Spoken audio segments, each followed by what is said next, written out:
अभिवादन स्वीकार कीजिए आकाश यादव का और स्वागत है आपका वीर हो गया वसुंधरा में।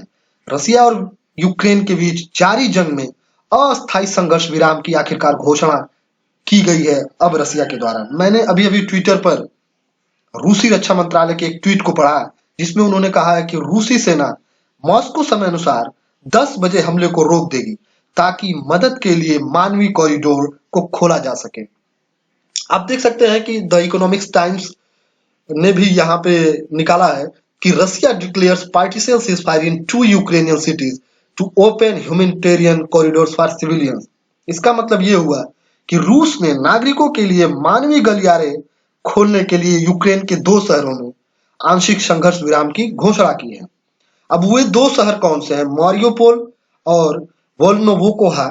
ये 2 यूक्रेन के सिटी जहां ईस्टर्न यूक्रेन का ये पार्ट है, यहाँ पे तकरीबन 20 लाख यूक्रेनियंस और मतलब ऐसे हैं जो वहां से पलायन करना चाहते हैं, और इसी छोर पे ही भारत के तकरीबन जो नागरिक हैं और स्टूडेंट हैं, कुल मिला जुलाकर 3-4 हजार अभी भी भारतीय नागरिक फंसे हुए हैं।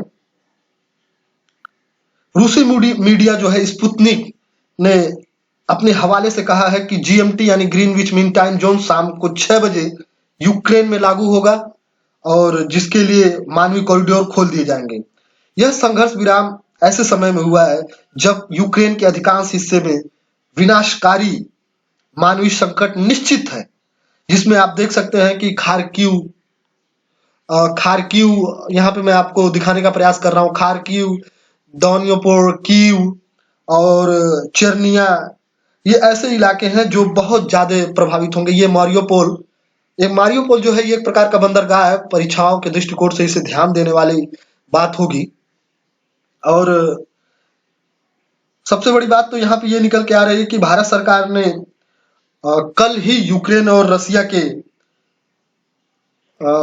मंत्रालय से बात करके कहा था कि 3000 अभी भी भारतीय नागरिक और छात्र हैं जो फंसे हुए हैं इन्हीं इलाकों में। अगर देखा जाए तो ये जो इलाका है ये ही ईस्टर्न इलाका, जो ईस्टर्न यूक्रेनियन इलाका है, आप देख सकते हैं मारियोपोल। और ये खार्किव में भी 2000 भारतीय निश्चित तौर पे फंसे हुए हैं। और मारियोपोल, खार्किव और ऐसे कुछ इलाके जो हैं यूक्रेन के क्षेत्रों पे अभी हाल फिलहाल में यहाँ से अगर इस तरीके की जो संघर्ष विराम की घोषणा की गई है, ये संघर्ष विराम जो है पूरे देश में नहीं है, पूरे यूक्रेन में नहीं है, ये बात ध्यान देंगे। ये संघर्ष विराम केवल और केवल यूक्रेन के मारियोपोल और वोल्नोवोकोहा में है। 5.5 घंटे यहाँ पे रसिया ने कहा है कि 5.5 घंटे सिविलियंस को कॉरिडोर गलियारे से खोला जाएगा और इसके तहत वे पलायन के लिए जा सकते हैं।